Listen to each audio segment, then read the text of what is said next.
Public Sénat, en partenariat avec l'AFP, Les Échos, Radio Classique, présente...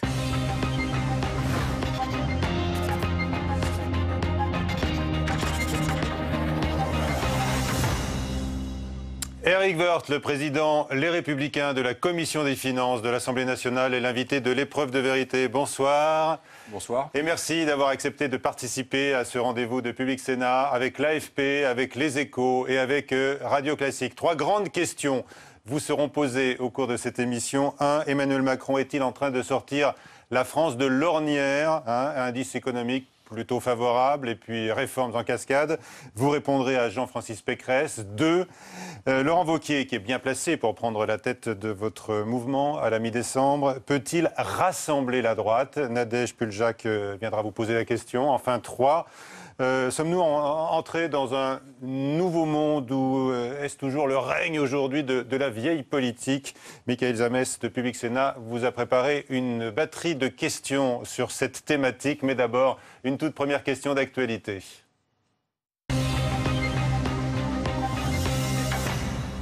On a parlé de la fin des privilèges avec la réforme des frais de mandat pour les députés. Il y aura désormais des dépenses interdites comme un achat immobilier. Est-ce que vous approuvez le contrôle, qui va rester très aléatoire, pas du tout systématique, de ces frais, ces 5 375 € mensuels, en plus bien sûr de votre indemnité? Bon, d'abord, il faut une enveloppe de frais, parce que les parlementaires, comme tous les professionnels, ont évidemment des frais. Il ne fallait pas que ce débat provoque une forme de populisme vis-à-vis des parlementaires. On est habitué à l'antiparlementarisme. C'est aussi vieux que la démocratie et ça continuera probablement. Mais en même temps, il faut que ce soit pour de bonnes raisons, mais pas pour de mauvaises raisons. Donc le fait qu'il y ait une évolution de l'utilisation des frais de mandat, et notamment la nécessité de justifier ces frais, mais à partir d'une série de dépenses autorisées, c'est-à-dire qu'il y a des catégories de dépenses qui sont autorisées, donc il y a des catégories de dépenses qui ne le sont pas. Ça me semble aller dans le sens d'une forme de transparence. Voilà, je pense que c'est important. Il faudra que ce soit contrôlé au sein de l'Assemblée nationale. Et puis, je crois que ce sera le cas entre la déontologue et puis donc vous soutenez, le bureau vous de l'Assemblée nationale, et c'est la même chose au Sénat. Des dépenses deviennent donc interdites, ça veut dire qu'il y avait des dépenses personnelles ou même des enrichissements personnels de la part de certains députés? À partir du moment où une liste de dépenses autorisées, c'est-à-dire qu'il y a des dépenses qui ne sont pas autorisées, c'est le principe. Et qu'il était jusque-là. Je n'en sais rien. Je pense que probablement tout système connaît ses excès. Je ne connais pas de système humain qui ne connaisse pas d'excès. Donc probablement celui-là aussi. Voilà, j'en sais pas plus. Alors, vous avez vu que le chef de l'État, durant sa campagne, voulait aller beaucoup plus loin, puisque lui, il proposait pour les parlementaires un remboursement sur note. Donc, ça ne va pas... Ça ne va pas jusque-là. Je ne crois pas que ce soit le cas pour le chef de l'État lui-même, d'ailleurs. Entre nous, le chef de l'État applique très souvent aux autres ce qui ne s'applique pas à lui-même. C'est vrai pour Emmanuel Macron et sans doute vrai pour tous ses prédécesseurs. C'est vrai aussi pour les ministres. Donc, juste faire attention. Il y a quand même toujours une volonté de l'exécutif qui, là, cette fois-ci, à mon avis, est très prononcée, d'essayer d'affaiblir le Parlement. C'est assez clair. Alors, on le prend, on essaie de l'affaiblir en mettant peut-être, en montrant du doigt les parlementaires. Ça a été le cas dans la première loi du quinquennat a porté sur la moralisation, entre guillemets, de la vie publique. Ça voulait dire la loi sur la moralisation. Oui, ça voulait dire qu'il y avait immoralité de la vie publique.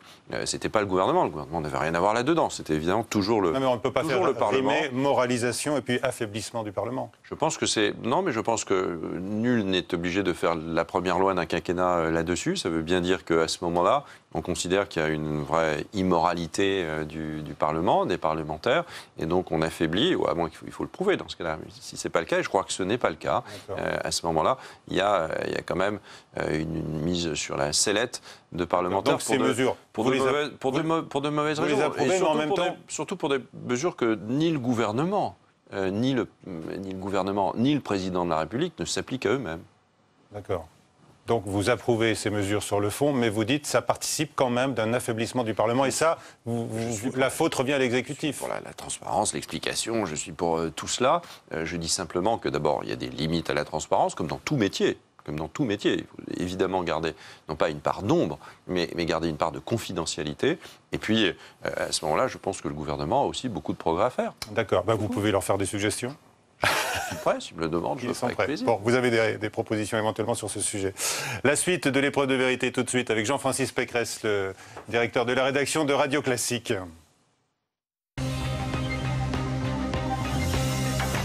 Bonsoir Jean-Francis. Bonsoir Michel, bonsoir Éric Woerth. Alors, est-ce que Emmanuel Macron n'est pas en train de sortir l'économie française de l'ornière ?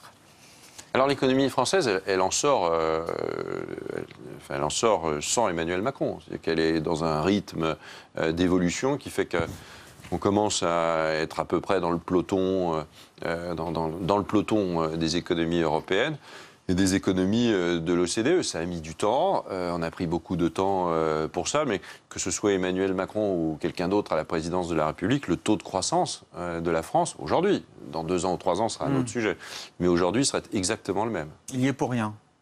Je pense réellement qu'il n'y est pour rien. Pour rien, il n'est du tout. Il n'est pour rien dans le taux de croissance. Je pense qu'il y a... que le moral des affaires, le fait que les entrepreneurs en France... On va prendre par exemple le chiffre de novembre de ce qu'on appelle le climat des affaires en France. Ce chiffre est le plus élevé depuis 2008. On sent quand même qu'il y a quelque chose qui se passe dans ce pays. Et vous pensez qu'il n'y est pour rien ? Mais j'essaie de regarder objectivement les choses. Qui peut penser qu'un président qui est là depuis 6 mois, il soit pour quelque chose au 1,7 ou 1,8 qu'on fera en termes de taux de croissance? Absolument personne. L'autre sujet, c'est l'ambiance dans le pays. L'ambiance dans le pays, elle est évidemment bien meilleure que sous François Hollande. Enfin, ça ne pouvait pas être pire, pour tout vous dire. Et je crois que c'est la poule et l'œuf.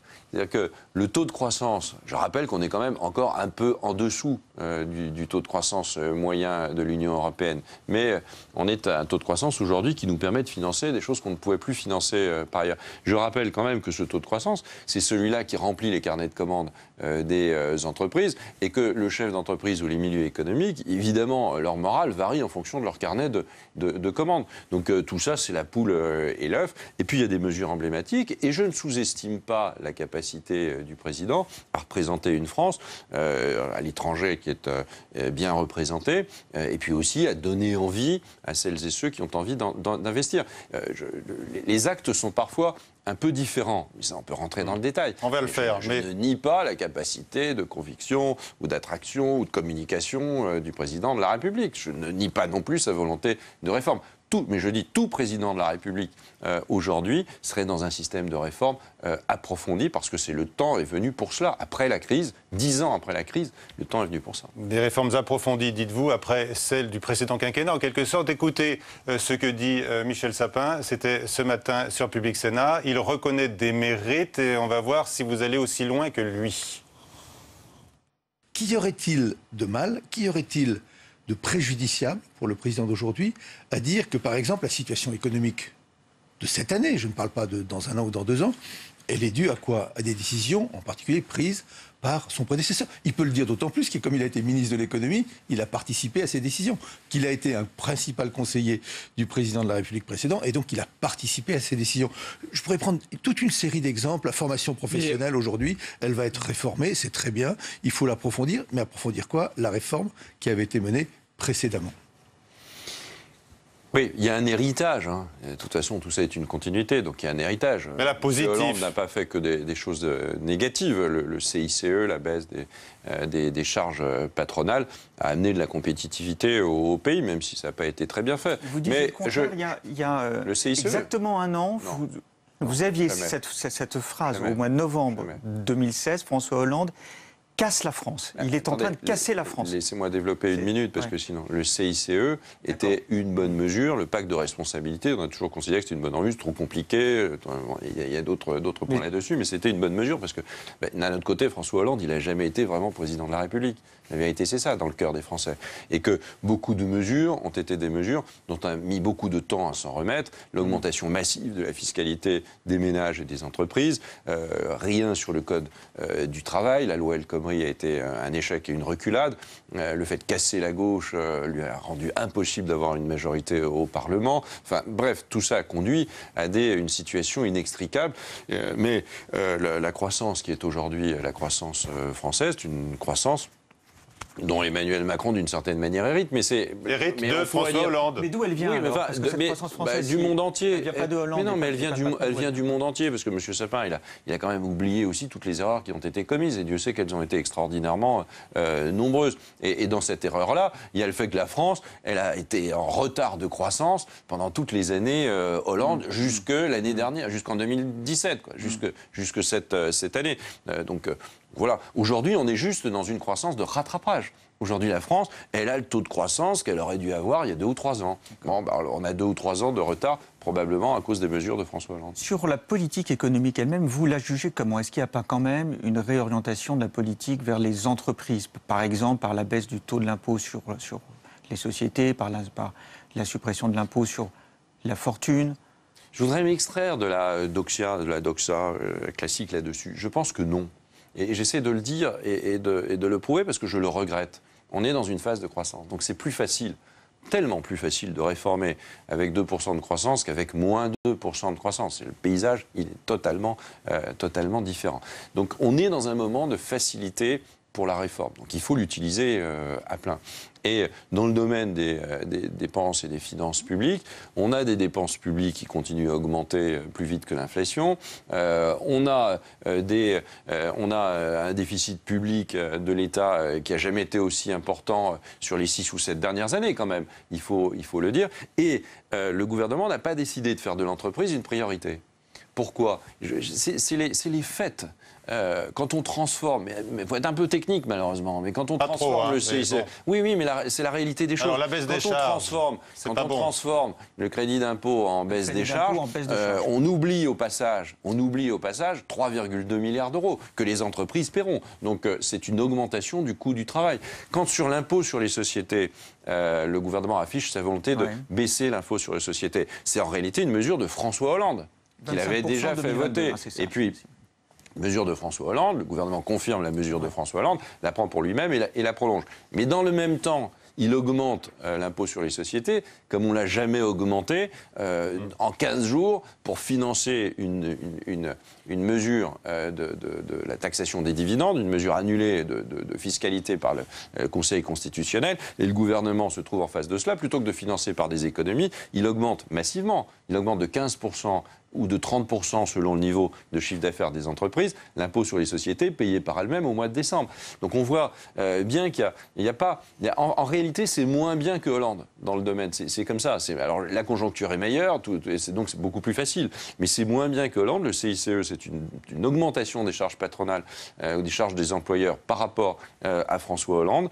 Et l'augmentation de l'impôt sur les sociétés qui en résultera n'est pas neutralisée dans les comptes. Donc François Hollande a été plus bénéfique pour l'économie française qu'Emmanuel Macron. Et la suppression de l'ISF, entre nous, derrière l'ISF, on est favorable à la suppression de l'ISF, sauf qu'il ne le supprime qu'en partie. Il crée un impôt sur la fortune immobilière, et dans cet impôt, il y aura beaucoup de gens qui le paieront à titre professionnel. D'accord. Donc Macron pire que Hollande, c'est ça ce que vous êtes en train de dire? Je ne sais pas si c'est pire. Pour l'économie française?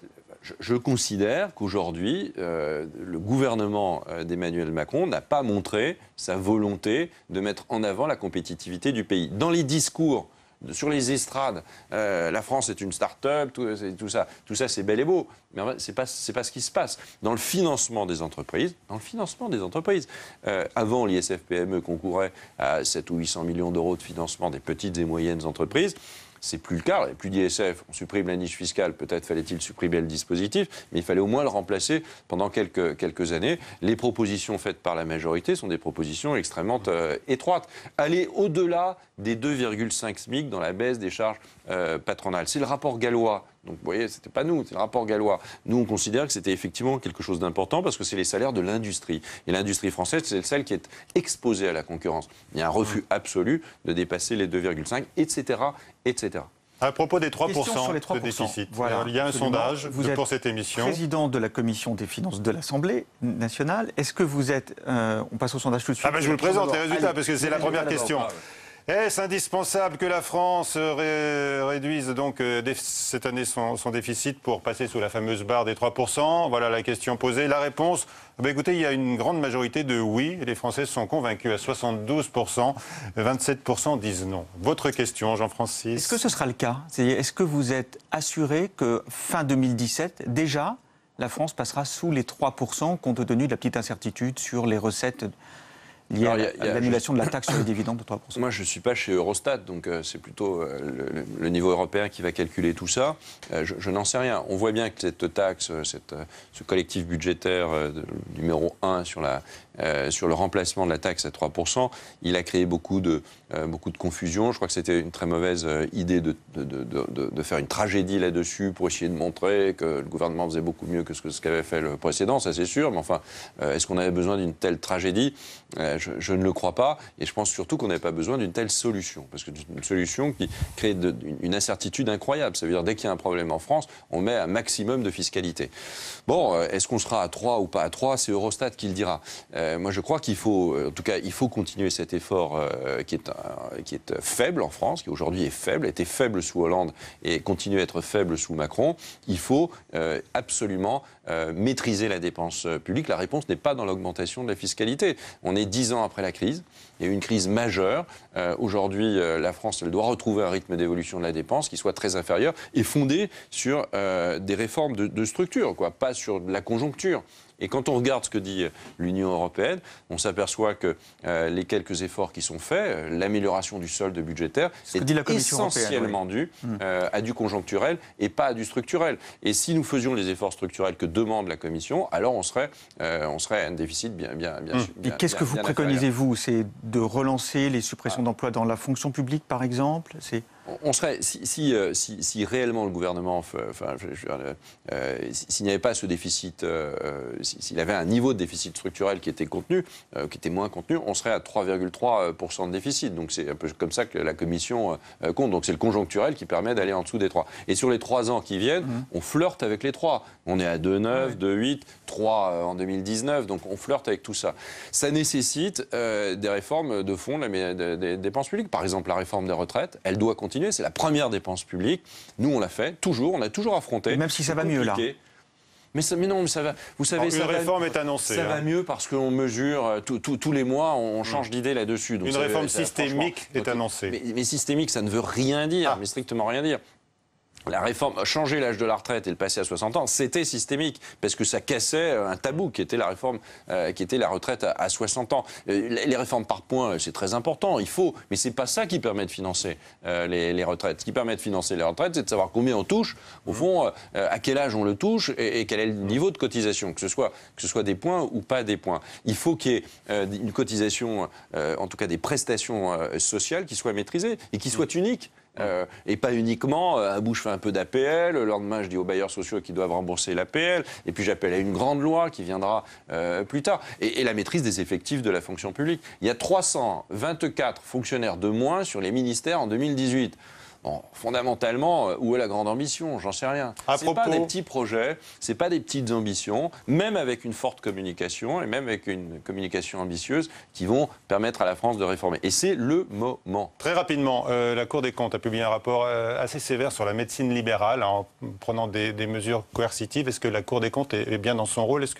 D'un mot, est-ce que vous êtes d'accord ? Je ne partage pas ce que dit la Cour des comptes sur la liberté, par exemple, d'installation. Oui. Je pense que c'est extrêmement... Il y a des points qui sont extrêmement importants. Donc, et on doit les respecter parce que ça fonde notre système ou notre pacte social. Maintenant que la Cour des comptes soit dans son rôle pour essayer de faire avancer les choses et dire on ne peut pas vivre avec des déficits d'assurance maladie aussi importants parce que ça mettra en cause la qualité des soins à venir, elle est évidemment dans son rôle. Merci beaucoup Jean-Francis. Maintenant c'est Nadège Puljak de l'agence France Presse qui nous rejoint pour la deuxième partie de l'émission.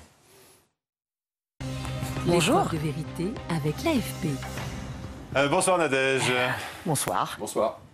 Alors, ma question. Alors, dans 10 jours, votre parti va élire un nouveau président.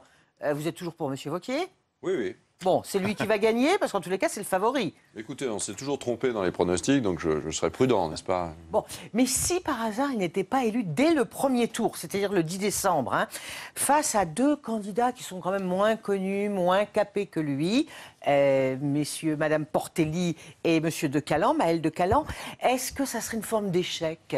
Ouh là là, non, d'abord avec des si, j'en sais rien, avec on verra. Si, moi, ce qui compte, c'est que les Républicains se dotent d'un président. et celui qui aura gagné, en tout cas, je milite pour que ce soit Laurent Wauquiez, il sera président à plein des Républicains. Après, alors vous dites à plein des Républicains, ça veut dire que vous... De la totalité des Républicains. De la totalité, donc il a vocation à rassembler, il n'y a pas de problème. Et de tous les autres, quoi. Il a vocation à rassembler, il sera président de tout le monde, et chacun devra faire des efforts. Lui-même, parce qu'il est président des Républicains, donc il aura un rôle de rassemblement qui est absolument... Des efforts sur lui-même. Des efforts sur lui-même, il doit non, mais sur parce lui-même. que beaucoup doutent de la capacité de M. Wauquiez, quand c'est vous ce que vous voulez sortez, dire, Michel. Oui, je sais bien, mais non, un effort, il est président des Républicains, tous les présidents, ils doivent faire des efforts de rassemblement. Mais tous ceux aussi qui sont à l'intérieur des Républicains et qui critiquent Laurent Wauquiez, ou qui veulent incarner autre chose, une autre ligne, comme on dit aujourd'hui dans le langage politique, eh bien, eux aussi doivent faire des efforts pour aider le président des Républicains et son équipe à réussir. Il y a des déclarations en ce moment qui n'ont pas l'air de beaucoup aider. Je pense Mme Pécresse qui dit par exemple bon, on va voir si ça s'extrémise de trop, je verrai ce que je ferai à l'avenir. Je crois que monsieur Xavier Bertrand est un petit peu sur la même ligne aussi. Je trouve qu'on parle trop de politique. Ces sujets. C'est un peu normal quand on parle de l'élection du patron de LR. J'ai du mal à m'intéresser à ça. Je pense que les Républicains ont besoin d'un président. Si d'autres souhaitaient l'être ou contester la ligne de Laurent Wauquiez, il fallait qu'il soit candidat. Ils ne l'ont pas été. Donc je crois qu'il faut que les Républicains demeurent et perdurent. On a besoin d'une grande force d'interposition, au fond, entre le gouvernement, M. Macron, et les extrêmes. M. Macron adore parler avec les extrêmes, avec l'extrême gauche et l'extrême droite. C'est une manière pour lui de n'exister tout seul. On a besoin dans le champ républicain, dans le champ, le vrai champ de la démocratie, on a besoin d'une opposition et en tout cas d'une force d'alternance. S'il n'y a aucune alternance possible à M. Macron et qu'il échoue, je ne le souhaite pas, moi je souhaite que la France elle réussisse, mais s'il échoue, il y a toujours dans un pays une alternance possible. Et aujourd'hui, les Républicains sont en convalescence après cette année terrible qui a été pour nous 2017. Donc nous avons besoin de représenter cette force d'alternance. Et on n'a pas besoin immédiatement d'avoir des oppositions au sein même de notre propre formation. On a besoin de la reconstruire. Donc il faut la reconstruire. Et puis, si ça ne se passe pas bien, on le verra, on en fera le bilan. Mais moi, je prends le pari que ça va bien se passer et qu'on va redevenir une force d'alternance, ce qui n'est pas le cas aujourd'hui, totalement. Je veux bien le reconnaître. Alors j'entends bien ce que vous dites, mais je me permets quand même d'insister, parce que c'est vrai qu'on entend beaucoup de critiques contre M. Wauquiez. Alors Gérald Darmanin, vous allez me dire, Gérald Darmanin, il est devenu ministre de M. Macron, et puis maintenant même, il fait partie du parti, il appartient au parti. Je pense qu'il est assez disqualifié pour faire des enfin, commentaires. lui aussi, il dit qu'avec Wauquiez, c'est comme l'extrémisation de la droite qui se prépare. On entend quand même beaucoup ça, même dans votre parti. Alors, à votre avis, pourquoi est-ce que M. Wauquiez suscite autant de passions négatives, on va dire? Parce que Laurent Wauquiez, il a une énergie, il est aussi clivant, il dit noir, blanc, il est clivant. Donc certains peuvent ne pas se reconnaître dans sa manière de faire. Pour rassembler, c'est peut-être... C'est pas évident d'être clivant. Non, mais pour faire rassembler quand on est comme ça. Pour faire exister l'opposition, c'est peut-être nécessaire. Est-ce qu'il ne paye pas aujourd'hui toujours son ambiguïté au soir du premier tour de la présidentielle? Non, je ne crois pas. Et je crois que c'est un mauvais procès qui a été fait à Laurent Wauquiez et à d'autres. Il se poursuit ce procès. Par exemple, quelqu'un qui a été exclu de votre parti, c'est Franck Riester, qui dit, encore ce matin, on se dirige tout droit vers une alliance, en tous les cas, d'idées avec le Front National. Vous dites, vous voulez incarner l'opposition dans le champ républicain. Mais ça, moi, je pense ça pour une insulte. Voilà. Une insulte. Je pense qu'on n'a pas le droit de dire ça. D'abord, ils ont été membres des Républicains pendant longtemps. Ils ont demandé l'investiture des Républicains pendant longtemps. Ils ont été dans les organes directeurs des Républicains. À l'époque, on faisait le nini. Ça a été pour un certain nombre la ligne de position pendant l'élection, le deuxième tour de l'élection présidentielle. Ça n'a pas été la mienne. Moi, j'ai voté Emmanuel Macron au deuxième tour. Donc, je me sens absolument libre pour dire que ceux qui ont fait un autre choix, qui est au fond de ne pas aller voter, c'était un choix qu'ils ont exercé en toute liberté et qui ne doivent pas le porter, en tout cas, comme une croix. Et je pense que ceux qui sont rentrés au gouvernement, ils avaient besoin d'un certain nombre d'alibis ou de prétextes pour rentrer au gouvernement et que c'était un prétexte assez facile, me semble-t-il.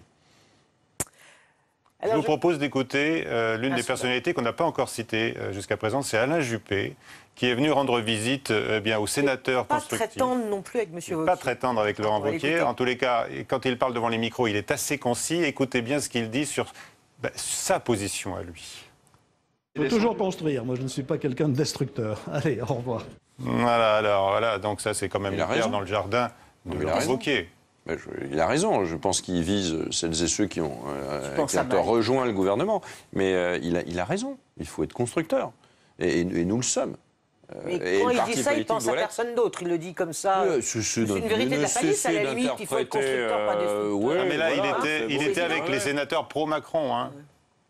Mais et alors, c'est bien le choix des Républicains. Le choix des Républicains, c'est d'aider les réformes quand on considère que ce sont des bonnes réformes pour le pays, notamment lorsqu'elles étaient dans notre propre projet. Oui, ça, quand même, on va rester un peu cohérent. Nous avons voté hier ou avant-hier, nous avons voté pour les ordonnances.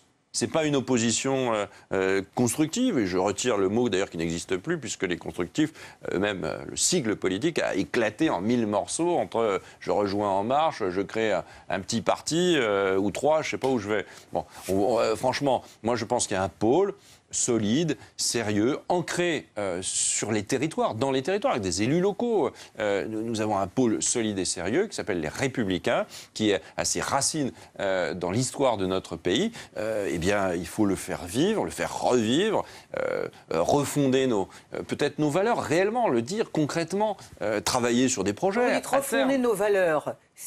Vous pouvez nous parler de ces valeurs, Mais justement? parce que souvent, on parle des valeurs, on ne dit pas lesquelles. Oui, ben justement, c'est pour ça que je pose la question. On a besoin à nouveau d'y réfléchir. Mais je pense que notamment, il y a une grosse différence entre une société où on met en avant la responsabilité individuelle et où on met la responsabilité collective plutôt en avant. Ce n'est pas le même type de société. Ça ne veut pas dire que c'est des sociétés qui ne sont pas solidaires. Il y a toujours beaucoup de solidarité en France, mais ça veut dire aussi à un moment donné qu'on croit plus à l'individu qu'à la responsabilité collective. Chaque individu porte aussi les raisons de son succès ou de son échec. Bien sûr que non, mais c'est jamais totalement séparé. Mais ça oriente des politiques publiques. Croire au travail ou moins au travail, croire à l'effort ou moins à l'effort, bon, tout ça est très différent. L'ouverture ou pas au monde, l'ouverture ou pas à l'Europe, dans quelle Europe ça aussi, c'est un gros sujet, l'Europe, puisqu'on reprend beaucoup à M. Wauquiez. Autant de sujets essentiels sur lesquels les Républicains doivent, au fur et à mesure, à nouveau, se repositionner. Pourquoi pas inventer une autre manière de faire de la politique? La politique qui est faite aujourd'hui par le gouvernement, c'est la politique du cynisme.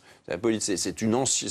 Franchement, c'est parfois la politique du 19e siècle. C'est la rapport de force, la décision qui tombe en cascade jusque dans les groupes parlementaires et bien au-delà. Et puis des ministres extrêmement techniques. Alors c'est bien, il faut évidemment connaître les sujets, c'est mieux quand même, mais qui n'ont pas de vision politique, sinon celle de soutenir uniquement et sans concession le président de la République. Chacun procède du président de la République. Tous les députés, pas les sénateurs, mais tous les députés qui ont été élus En Marche ont pour la plupart procédé du président de la République. Je crois qu'ils ont signé un papier comme quoi ils n'avaient pas le droit de voter contre... Tout ça, c'était on faisait ça il y a 30 ans ou 40 ans. Enfin, je pense qu'au contraire, enfin, je crois que l'économie doit être une économie collaborative, mais en tout cas, il n'y a pas de politique collaborative au sein de En Marche. Alors, vous reconnaissez que le parti LR est convalescent. C'était le thème de notre deuxième question du sondage OpinionWay pour cette émission. Alors voilà la question. Diriez-vous que le parti LR vit une crise durable? Les Français sont 62% à dire oui. Notez que chez les sympathisants de droite, ce chiffre monte tout de même à 48%. Une crise passagère, 26% pour 10% des Français. Alors ceux-là, vous n'allez pas les convaincre puisqu'ils considèrent que vous n'êtes pas en crise. Mais quand même, hein, il y a du boulot. C'est une bonne base. Mais oui, mais c'est vrai. Enfin, moi, je serais français, je répondrais... Je ne sais pas ce que je répondrais, d'ailleurs. Je crois jamais à la durabilité, parce qu'un politique durable, c'est à peu près sur 4 ou 5 jours, quoi. Et puis après, tout ça change. Je pense qu'on doit faire un vrai travail de fond, qu'il y aura un président, que ce président, il faut l'aider à réussir. Si jamais ça ne marche pas, on en tirera des conséquences. Mais il n'y a aucune raison de considérer que ça n'a pas marché. Et je ne suis pas d'accord pour considérer qu'il faut, dès maintenant, finalement, incarner une opposition à leur invoquer. C'est au fond ce que souhaitent un certain nombre quand ils prennent la parole. Eh bien, ils ont tort. Ils ne doivent pas apparaître comme une opposition dans leur propre parti. Ils doivent aider leur propre parti à réussir, à rassembler, à couvrir l'ensemble du champ de la droite, du centre droit jusqu'à la droite classique, et puis essayer de contribuer à la création d'une nouvelle force d'alternance qui va s'appeler les Républicains. Alors, on parlait d'élargir le parti ou de rassembler. Il paraît, alors vous allez nous dire, peut-être que vous le savez, que M. Wauquiez aurait proposé la présidence du Conseil national à Valérie Pécresse, s'il était élu, je précise. Peut-être, pourquoi pas d'ailleurs, ce serait très bien, mais je ne le sais pas, il n'a pas dit. Bon, on demandera à Valérie Pécresse quand on l'invitera. Voilà, Ce on serait une bonne attendra, idée, je trouve. puisque vous-même vous guettez les signes d'ouverture, vous nous l'avez dit. Ouais, Ça sera un signe d'ouverture, je ça souhaite. De toute façon, on ne réussira pas dans la fermeture. Hein, donc, il faut ouvrir. Mais c'était déjà le cas. L'UMP d'Alain Juppé était une bonne chose, mais c'était compliqué à créer. Hein. Donc, l'UMP d'Alain Juppé, c'était justement de représenter l'ensemble de la droite française. Et les Républicains ont vocation à cela. Et le président des Républicains a évidemment vocation à cela. Merci Nadège. Troisième partie de l'épreuve de vérité, maintenant avec Mickaël Zamès de Public Sénat, qui nous rejoint. Bonsoir Mickaël. Bonsoir Michel, bonsoir Eric Bonsoir. Woerth. Vous avez un peu répondu à ma question, mais je vais vous la reposer à nouveau. Qu'est-ce que vous pensez de la politique menée par Emmanuel Macron ? Certains l'appellent le Nouveau Monde. Vous l'avez appelé la politique du 19e siècle. Prenons peut-être un exemple assez concret. Le retour des élections à des listes nationales, c'est quoi ? Vieille politique ou Nouveau Monde ? On voit bien que le gouvernement essaie de mettre en avant les élections européennes parce qu'elles facilitent plutôt les choses que des élections locales. Et que le débat à droite sur l'Europe a toujours été un débat historique entre ceux qui veulent plus d'Europe, ceux qui veulent moins d'Europe, ceux qui veulent plusieurs sectes, ceux qui n'en veulent pas. Bon. C'est peut-être pour ça aussi qu'Emmanuel Macron veut tout modifier. Oui, et puis il n'y a pas d'implantation territoriale du parti En Marche, et que la représentation d'En Marche, c'est évidemment Emmanuel Macron, qui est à la fois le président d'En Marche et le président de la République. Donc, et bien en même temps, il est secrétaire de circonscription dans chacune des circonscriptions. Donc il a plutôt intérêt, lui, en tant que représentant politique, il a plutôt intérêt à avoir une liste nationale qui se centralise sur lui-même que des listes régionales centralisées sur d'autres personnalités. Donc il faut faire attention à tout ça et on ne doit changer les modes de scrutin qu'avec beaucoup de prudence. Pourquoi ? Parce que changer un mode de scrutin, c'est par principe tritouiller dans des élections. Tritouiller. Oui, tritouiller dans des élections. Donc il y a des Français en général n'aiment pas ça, ou en tout cas, il faut vraiment expliquer que c'est nécessaire. Les grandes régions, alors c'est vrai que les grandes régions éloignent à ce moment-là des élus, mais c'est vrai pour les conseillers régionaux aussi. Entre nous. Donc les grandes régions peuvent être porteuses, me semble-t-il, de listes européennes. Ça permet aussi de faire émerger d'autres personnalités qu'on va chercher dans les régions plutôt que les chercher sur le plan national. Et par exemple aussi, si on parlait d'Europe avant de passer à une autre question, ça permet aussi d'avoir deux camps, les mondialistes contre les souverainistes, donc de faire quelque part Emmanuel Macron contre Marine Le Pen ou Jean-Luc Mélenchon. Et vous, là-dedans, vous n'existez plus ? Mais on nous promet toujours des lendemains absolument épouvantables. Les Républicains, ça a explosé, ça marche pas, Laurent Wauquiez, on l'aime pas. Enfin, tout ça est quand même. Non, mais on voit se dessiner ce chemin politique. Oui, je crois que le moment est complexe. On a un gouvernement tout seul qui occupe 90% de la scène, qui dit qu'il va réformer chaque jour un sujet différent. Nous sommes nous n'avons pas le même tempo, c'est normal. L'opposition ne peut pas avoir le même tempo. On a besoin de reconstruire quelque chose de solide. Ça prend du temps. On est plutôt en train de faire les plans de la maison qu'en train de mettre la première pierre. Et la première pierre, elle sera mise au moment de l'élection du président des Républicains. À l'Assemblée comme au Sénat, on incarne une forme d'opposition, j'espère en tout cas responsable et intelligente. On essaie de le faire en tout cas. Mais on n'a pas besoin de s'excuser tous les 3 jours d'être dans l'opposition. Dans une démocratie, on doit être fier d'être dans l'opposition. Un gouvernement doit écouter l'opposition. Entre nous d'ailleurs, être constructif, puisque c'était le terme qui a été employé au moment des élections, ça va dans les deux sens. Vous pouvez être dans l'opposition, être constructif vis-à-vis du gouvernement, mais il faut aussi que le gouvernement soit constructif vis-à-vis de l'opposition. Aujourd'hui, ce n'est pas le cas. La plupart des amendements présentés par les membres de l'opposition ne sont jamais retenus, voire écoutés. Lorsqu'on réforme le code du travail, c'est le mot qu'on emploie souvent. Lorsqu'on réforme le code du travail, on demande aux syndicats, ce qui est bien naturel, on est dans le champ social, mais on peut peut-être aussi demander à l'opposition. Lorsqu'on veut réformer la retraite, il faut à ce moment-là, évidemment, entendre les partis politiques sur ce qu'ils ont à dire. Je l'ai fait en 2010. Je n'ai pas attendu d'en faire un système politique ou de communication. Je reprends votre expression, tritouiller, peut-être d'un mot. Vieille politique ou nouveau monde, encore une fois, quand on envisage notamment de regrouper les élections locales, municipales et autres, pour, au lieu de 2020, 2021. C'est quoi pour vous? Le gouvernement veut. Il faut regarder. Enfin, c'est une hypothèse ce ne pour sont que l'instant. des arrière-pensées. Il n'y a pas de pensée là-dedans. Ce ne sont que des arrière-pensées. Donc le gouvernement, il doit se demander comment au mieux aborder pour lui-même ces élections. Il doit se dire que les regrouper, c'est plus facile. En même temps, ça retire. Quand vous votez pour plusieurs personnes au niveau départemental, municipal, européen, enfin tout ça, vous mélangez tout ça, vous savez plus très bien pour qui vous votez, quoi. Il y aura autant d'urnes quasiment que d'électeurs. Bon, à ce moment-là, celui qui est le plus en avant, c'est évidemment le président de la République, puisqu'on vote très, très largement. Je pense que tout est fait pour repousser, pour essayer d'avoir des effets. Cette croissance, elle monte, donc il y aura évidemment des effets. J'espère que les réformes mises en œuvre, parfois avec notre soutien, sont des réformes qui permettront à la France d'aller dans le bon sens, et notamment de réduire le chômage, même si la croissance, pour l'instant, est une croissance sans vraiment création d'emplois nets suffisante. On voit bien que tout ça est fait pour le gouvernement, pour exister. Et c'est pour ça qu'il faut faire attention à tout cela. Et c'est pour ça aussi qu'il n'y a pas de nouveau monde. C'est faux. Ou s'il y a un nouveau monde, parfois il est pire que l'ancien. Donc attention au nouveau monde. Et il n'y a pas des gens qui sont dans le nouveau monde et des gens qui seraient dans l'ancien monde. Il n'y a pas des Français qui n'ont plus le droit de citer en France parce qu'ils seraient dans l'ancien monde. Il n'y a pas des observateurs et de l'autre des acteurs. C'est pas comme ça. La France, c'est pas une entreprise. La France, elle n'a pas des actionnaires. Elle a des citoyens. C'est extrêmement différent. Et qu'on ait 99 ans ou qu'on ait 6 mois, on est français. Alors on y participe en fonction de son âge, en fonction de sa capacité, mais en même temps, il n'y a pas des anciens et des nouveaux. Chaque fois que ça a été fait... J'ai l'impression que vous avez l'impression de dire qu'il pratique l'exclusion. L'affaire du nouveau d'une monde, partie des Français. Le nouveau monde, comme aiment dire, puisqu'ils aiment le dire tout le temps, les représentants d'En Marche, c'est humiliant pour la France et pour les Français. Nous sommes tous Français. On a tous une responsabilité dans l'avenir de notre pays. Que vous soyez retraités ou que vous soyez actifs. Pas des Français, les pratiques politiques d'En Marche sont des pratiques politiques de tous les partis politiques depuis bien longtemps. Enfin, quand on dit attention les vieux partis et les nouveaux partis, enfin, les nouveaux partis sont appelés à devenir vieux. Et très vite, ils prennent les mauvais réflexes de nombre de vieux partis. Vraiment, enfin, regardez comment les choses se passent. Une majorité qui est totalement caporalisée et qui n'a aucune liberté. Effectivement, c'est la vérité. C'est juste la vérité. Mais quand Emmanuel Macron va en Afrique pour tourner le dos à la France-Afrique, est-ce qu'il ne fait pas entrer là le pays dans un nouveau monde ? Enfin, tous les présidents sont allés en Afrique pour tourner le dos à la France-Afrique. Pour l'instant, chaque président de la République est allé en Afrique faire un grand discours en Afrique pour dire qu'il allait bien passé. Je pense à Nicolas Sarkozy en 2007 à Dakar.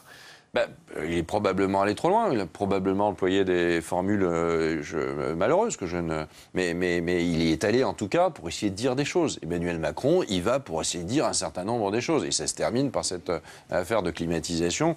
On va regarder, tiens, puisque vous en parlez, on va se remémorer cette scène qui a beaucoup marqué, évidemment, effectivement, puisque devant les étudiants, donc à Ouagadougou, il était interpellé sur la climatisation, sur l'électricité. Et voilà ce qu'a donc répondu le président français en ajoutant une note d'humour. Interrogez-vous sur le sous-jacent psychologique qu'il y a derrière votre interpellation et l'enthousiasme que ça a créé. C'est quelque part, vous me parlez comme si j'étais toujours une puissance coloniale. Mais moi, je ne veux pas m'occuper de l'électricité dans les universités au Burkina Faso.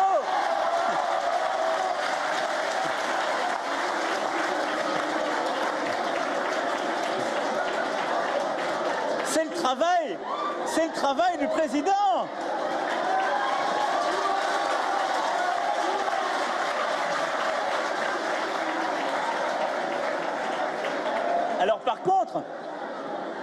Alors par contre, je vous rassure, du coup il s'en va, reste là.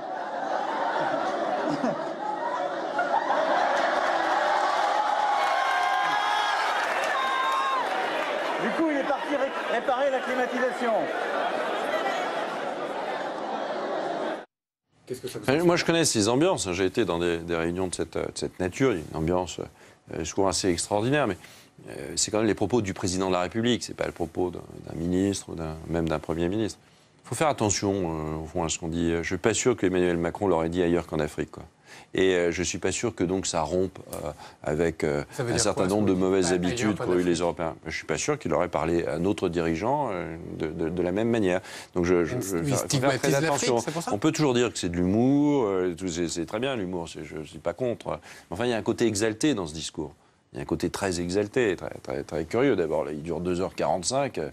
On se croit revenu, alors là, au temps des leaders qui semaient 3 heures de discours. Donc, bon, je vois rien de bien nouveau, je vois au contraire des réminiscences qui ne sont pas les bonnes réminiscences. Et je crois que l'Afrique, il faut traiter l'Afrique comme elle est, c'est-à-dire un pays ou un continent comme un autre, avec probablement un potentiel de développement plus important qu'un autre, des difficultés aussi sans doute plus importantes que pour d'autres continents. C'est un énorme partenariat qu'il faut fonder avec la France, avec des pays qui sont de nature extrêmement différente. Il faut les aider à régler les problèmes de violence, et en même temps les Africains peuvent aussi nous aider parfois. Ils ont des choses aussi à nous dire. C'est équilibré. Si on parle de principe d'un déséquilibre, et je sens tout ça là-dedans, ça ne va pas. Et la jeunesse africaine, elle n'attend pas ce type de discours, me semble-t-il. Je vais vous parler d'un autre président. Il y a un an, presque jour pour jour, François Hollande renonçait à se présenter à l'élection présidentielle. Il dit, comme ça, qu'il ne s'interdit pas de s'intéresser à la vie politique. Est-ce que vous lui voyez, vous, un avenir en politique? Aucun. Aucun. Enfin, aucun. Nicolas Sarkozy est revenu, François Hollande ne pourrait pas revenir. Enfin, bon, Nicolas Sarkozy n'a malheureusement, je pense, pour le pays, n'a pas réussi à passer le premier tour de l'élection primaire. Mais Nicolas Sarkozy a été candidat 2 fois, a perdu de peu, a été président d'une France en pleine tourmente. Enfin, la crise était colossale. Hollande aussi, il a connu une crise de 2013. Ouais, enfin, c'est une crise, c'était les sous-jacents, comme dirait le président de la République d'aujourd'hui. C'était les sous-jacents de la grande crise de 2008-2009. Donc c'est Nicolas Sarkozy qui a affronté les paquets de mer les plus importants. Enfin, moins 2% de croissance quand même, moins 2% de récession, la France en récession, le monde entier en récession. Des banques qui fermaient, dans tout ça. Donc il ne pourrait pas revenir. François Hollande n'a jamais vécu ça. Donc non, je ne le crois pas. Enfin, je ne le crois pas. Et il a été empêché de se présenter, pour des raisons, on peut en faire beaucoup d'exégèses, mais donc il n'y a pas de raison particulière. La page, me semble-t-il, est tournée. Dernier sujet. On dit que Nicolas Sarkozy est assez impressionné quand même par Emmanuel Macron. Vous le voyez toujours, Nicolas Sarkozy? Oui, il vous en parle. Il est sans il... doute plus élogieux que vous sur ce plateau ce soir. Je cherche pas à être élogieux, non, mais lui... pas élogieux. Je pense qu'on a le droit aujourd'hui, dans une démocratie, de critiquer l'action d'un gouvernement, notamment quand on est de l'opposition. Ça me semble être un principe démocratique, mais surtout de le prouver. Moi, je ne suis pas dans les incantations. J'essaye de dire ce que je pense ne pas aller dans le bon sens, et j'essaie de le prouver. Après, vous pouvez me dire le contraire. Je pense qu'il y a un rideau de fumée qui est une communication, qui est une personnalité aussi, et tout ça plutôt du bon pour le pays. C'est entraînant pour le pays et c'est tant mieux. Mais je pense qu'à partir du moment où il va avoir un effet d'entraînement que n'aurait pas eu d'autres présidents de la République, alors il doit aller plus loin dans les réformes. Je pense que si la droite était au pouvoir aujourd'hui, on irait plus loin et plus vite dans les réformes qui sont nécessaires pour le pays. Aujourd'hui, le président, il évite toutes les réformes qui sont difficiles. Toutes les réformes qui sont difficiles sont évitées. Néanmoins, vous lui souhaitez un plein succès dans ces entreprises. Mais je souhaite un plein succès à mon pays et à notre pays. Donc tout ce qui peut faire en sorte que notre pays aille mieux, qu'il y ait moins de chômeurs, qu'il y ait plus de pouvoir d'achat, que nos enfants aient plus d'avenir, qu'on retrouve la voie qu'on a perdue sur le plan international, tout ça aura notre soutien. Encore faut-il que ce soit la vérité et la réalité. Et si on a bien compris, vous vous demandez un petit peu à ce qu'on arrête de dire Nouveau Monde. C'est un peu ça. Je pense que c'est réellement une insulte vis-à-vis de tous les Français. Merci beaucoup, Éric Woerth, d'avoir été avec nous ce soir. Merci beaucoup, Michael. La semaine prochaine, c'est le député ex-socialiste Boris Vallaud qui sera avec nous. Nous lui donnerons la parole puisqu'il fait partie peut-être des éventuels prétendants pour prendre le parti. Et Boris Vallaud, il est toujours socialiste. Il est toujours socialiste, effectivement, même si le nom du groupe a le groupe a changé. Nouvelle gauche, c'est ça. La nouvelle gauche. Voilà. Je ne vais pas leur faire de à l'Assemblée nationale. Voilà, Boris Vallaud, socialiste. Bonsoir à tous et à la semaine prochaine.